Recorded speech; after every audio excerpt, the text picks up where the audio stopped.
Hello दोस्तों, आप सभी का स्वागत है मेरे इस यूट्यूब चैनल पे। दोस्तों, आज हम बात करने वाले हैं पॉलिटिक्स, राजनीति के कुछ महत्वपूर्ण प्रश्न पे और उनके उत्तर, यहाँ पे उनका समाधान भी किया जाएगा, और जो कि कई बार एग्जाम में पूछे जाते हैं। और आप इस वीडियो में बने रहने से आप उन छोटे क्वेश्चन को गलत नहीं करेंगे। अपना पूरा का पूरा सस्पेंस आप इस वीडियो में पूरा कर सकते हैं। और दोस्तों, अगर आप मेरे इस वीडियो को देखते हैं, इसके लिए आप बहुत बहुत आपका धन्यवाद। अगर आने वाली वीडियो को भी आप इसी तरह से देखना चाहते हैं तो आपको मेरा चैनल सब्सक्राइब करना होगा, और बगल में घंटी का जो आइकन होगा उसको आप दबा के इस वीडियो की नोटिफिकेशन को सबसे पहले आप पा सकते हैं। तो चलिए दोस्तों, शुरू करते हैं। भारत का राष्ट्रपति किस अनुच्छेद के अंतर्गत इसकी व्यवस्था की गई है? यह है दोस्तों 52वां अनुच्छेद के अंतर्गत भारत का राष्ट्रपति होगा, ये बात कही गई है। और प्रत्येक के लिए राष्ट्रपति होना, उसके लिए कानूनी व्यवस्था होना सबसे बड़ी गर्व की बात होती है। और साथ ही साथ ये आपको बता देता हूँ कि भारत का जो संविधान है वो विश्व का सबसे बड़ा लिखित संविधान है दोस्तों। यहाँ पे सबकी सब जो बातें हैं वो रिटर्न में लिखी गई है, तो इसके लिए पूरा एविडेंस हमारे पास है। तो दोस्तों, यहाँ पे चलते हैं दूसरा अनुच्छेद पे। राष्ट्रपति निर्वाचन प्रणाली जो होगी वो अनुच्छेद 54 के अंतर्गत होगी। राष्ट्रपति अगर आपको पसंद नहीं आ रहा है, या आपको गड़बड़ी या भ्रष्टाचार का आरोप ज़्यादा है राष्ट्रपति पे, उसको हटा सकते हैं महाभियोग के द्वारा, जो कि हमारे संविधान में अनुच्छेद 61 के बारे में पूरी की पूरी नियमावली है कि किस तरह से, कितने वोटों से, कितने कौन कौन इसमें वोट कर सकते हैं, उनको हटाने के लिए महाभियोग कौन लगा सकते हैं, पूरी के पूरे अनुच्छेद 61 में कहा गया है। तो दोस्तों, अब चलते हैं, क्योंकि हमारे संविधान में 22 भाग हैं, और उसमें से भाग 5 में हम पढ़ेंगे। भाग 5 में जो कि अनुच्छेद, यहाँ पे जितने भी सारे नीचे जो टॉपिक हैं, ये 52 से और 151, अनुच्छेद 52 से 151 के अंतर्गत मैं आपको भी बताऊंगा। ये सब चीज़ें इसके अंतर्गत हैं। राष्ट्रपति, यूनियन मिनिस्टर काउंसिल, केंद्रीय मंत्रिपरिषद, उपराष्ट्रपति, एजीआई, उच्चतम न्यायालय, केग, नियंत्रक एवं महालेखा परीक्षक, ये अनुच्छेद 52 से 151 के बीच इनकी व्यवस्था की गई है। आप चलते हैं राष्ट्रपति, अनुच्छेद 52 से 62 के अंतर्गत है, और भारत का एक राष्ट्रपति होगा, यह है हमारे संविधान के अनुच्छेद 52 में बहुत अच्छे ढंग से स्पष्ट की गई है। राष्ट्रपति संघ की कार्यपालिका का प्रमुख होता है, कार्यपालिका का प्रमुख होता है। और इसमें राष्ट्रपति हो गया, उपराष्ट्रपति, प्रधानमंत्री और मंत्रिपरिषद मिलके बनता है कार्यपालिका, और इसी का प्रमुख होता है राष्ट्रपति, प्रेसिडेंट। अब दोस्तों, राष्ट्रपति में क्या योग्यता होनी चाहिए? भारत का नागरिक होना चाहिए। सेकंड पॉइंट, उम्र 35 वर्ष होनी चाहिए, और इसको आप वेरी इंपॉर्टेंट कर सकते हैं, वैसे सभी इंपॉर्टेंट है। लोकसभा का सदस्य बनने योग्य होना चाहिए। और यहाँ पे स्पेशल नोट है कि सैलरी कितनी होगी, 1.5 लाख यहाँ पे सैलरी है। और राष्ट्रपति को कौन चुनेगा? दोस्तों, यहाँ पे चुनाव राष्ट्रपति का जो होता है वो एकल संक्रमणीय वोट पद्धति, सिंगल ट्रांसफरेबल वोटिंग सिस्टम के जरिए होती है। हमारे स्टेट में जो हमारे स्टेट है, टोटल के टोटल 29 हमारे स्टेट हैं। 2 केंद्र शासित प्रदेश, यहाँ भी 2 केंद्र शासित प्रदेश इसमें हमारे हैं। एक दिल्ली हो गया और दूसरा पांडिचेरी हो गया।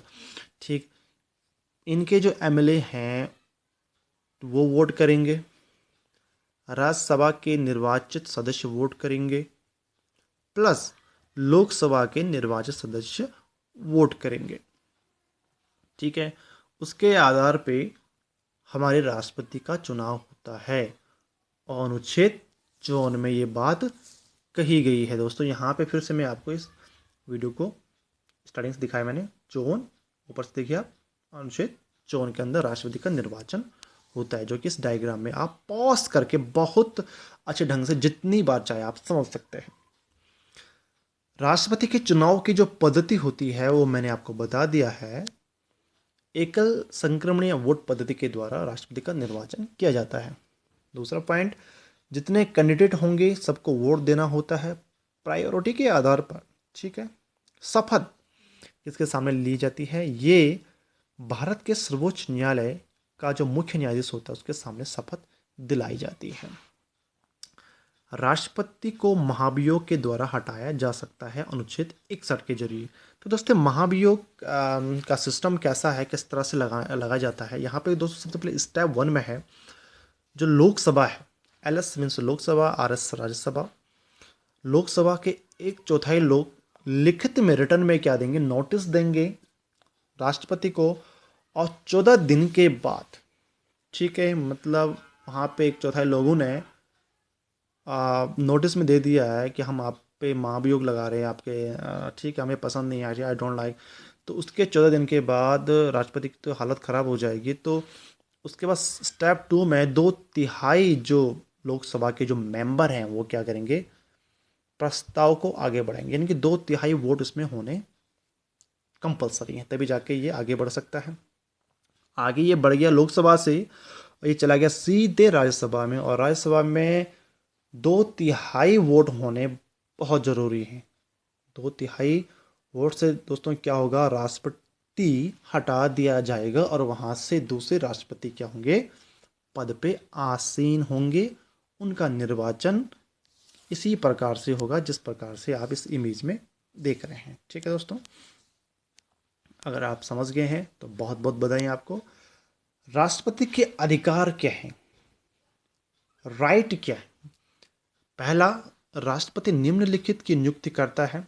भारत का प्रधानमंत्री की करता है, प्रधानमंत्री की सलाह पर मंत्रिपरिषद की करता है, सर्वोच्च न्यायालय और उच्च न्यायालयों के मुख्य न्यायाधीशों की करता है, AGI की करता है, लोक सेवा आयोग के अध्यक्ष और सदस्यों की करता है, वित्त आयोग के सदस्यों की, राज्यों के राज्यपाल की। और राष्ट्रपति संसद का अभिन्न अंग होता है, वो तो आप सब कोई जानता है, अभिन्न अंग होता है संसद का। संसद द्वारा पारित विधेयक राष्ट्रपति के अनुमोदन के बाद ही कानून बनाता है। कितना इंपॉर्टेंट, बहुत ज़्यादा इंपॉर्टेंट है राष्ट्रपति जी। वेरी इंपॉर्टेंट पॉइंट्स है यहाँ पे। पहला, राष्ट्रपति के को अनुच्छेद 72 के अंतर्गत किसी अपराध के दोषी ठहराए गए व्यक्ति की सजा को माफ़ करने का अधिकार है। अगर किसी को अपराधी या उसका मृत्युदंड भी है, उसको माफ़ करने का अधिकार है राष्ट्रपति को। ये अधिकार दिया जाता है संविधान के अनुच्छेद 72 के द्वारा राष्ट्रपति को। बहुत बढ़िया पावर है, सुपरमैन से भी बड़ी पावर है, जो या किसी जो रेंजर्स होते हैं उनसे भी अच्छी पावर है। कहीं नहीं जाना है, कोई स्ट्रगल नहीं करना, बैठे बैठे अनुच्छेद 72 का इस्तेमाल कर लेना, बस आराम से 5 साल के अंतर्गत। दूसरा पॉइंट, देश की तीनों सेनाओं का प्रमुख राष्ट्रपति ही होता है। ठीक है दोस्तों, राष्ट्रपति अपना त्यागपत्र उपराष्ट्रपति को देता है। संसद के सदस्यों को चुनने की शक्ति राष्ट्रपति के पास होती है। अब लोकसभा से 2 सदस्य चुने जाते हैं राष्ट्रपति, लोकसभा से 2 सदस्य आंग्ल भारतीय समुदाय के होंगे, राज्यसभा से 12 सदस्य राष्ट्रपति चुनता है।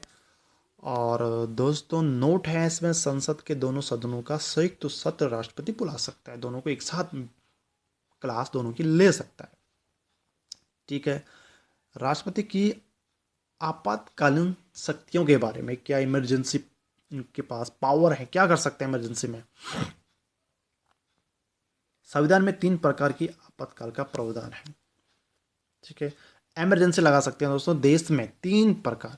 पहला है युद्ध जब चल रहा हो, बृह आक्रमण जब कर दिया हो, या सशस्त्र विद्रोह हो, तो 3 कंडीशन में आपातकालीन लगता है। यह अनुच्छेद 352 में।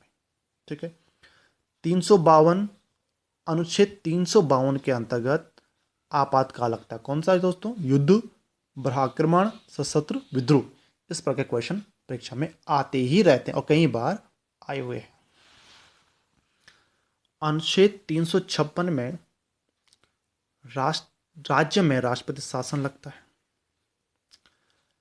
राज्य में राष्ट्रपति शासन लगता है अनुच्छेद 356 में। टेक ओवर कर लेते हैं यहाँ पे राष्ट्रपति पूरे राज्य को। अनुच्छेद आर्टिकल 360 में वित्तीय आपातकाल लगता है। वित्तीय का आप सब जानते हैं। अब तक केवल 3 बार राष्ट्रीय आपातकाल लगा हुआ है। कब कब दोस्तों, ये हमेशा इंपॉर्टेंट क्वेश्चन बना हुआ है, इसको आप जरूर ध्यान से पढ़िएगा। 3 बार राष्ट्रीय आपातकाल लगा है। 1962 में भारत चीन युद्ध के दौरान, दूसरी बार 1971 भारत पाक युद्ध के दौरान, और तीसरी बार 1975 आंतरिक अशांति के आधार पर। ठीक है, इंपॉर्टेंट पॉइंट्स हैं। एकमात्र व्यक्ति जो 2 बार राष्ट्रपति रहे हैं वह हैं श्रीमान राजेंद्र प्रसाद जी। सेकंड पॉइंट है, पहली महिला राष्ट्रपति हैं श्रीमती प्रतिभा पाटिल। तीसरा पॉइंट, निर्विरोध जीतने वाले राष्ट्रपति, मतलब अब विपक्ष में कोई नहीं था, नीलम संजीव रेड्डी। कितने राष्ट्रपति की मृत्यु उनके कार्यकाल के दौरान हो गई है? पहला, जाकिर हुसैन 1967 टू 1969 तक चले।